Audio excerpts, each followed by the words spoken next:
Tai terasa šitą labai faina, nes jinai turi iš visų pusių, žinai.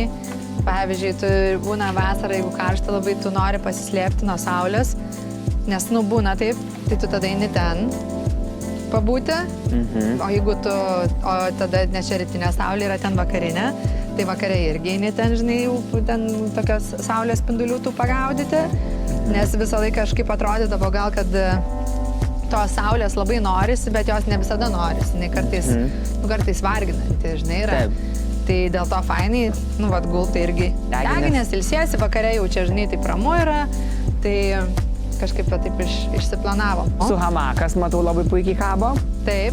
Labai fainai, nes čia tokia tvirta medžiaga, ne? Bet turi tų tokių vaibiško kutosiukų. Jo, fainai šitas hamakas labai. Dizainerė, Pro projektai vadinasi. Idėjos smilgas, kurios žydi skirtingais laikais. Tai man pirmi metai su tom smilgom, aš labai patenkinta esu. Palangėlė tokia. Nu.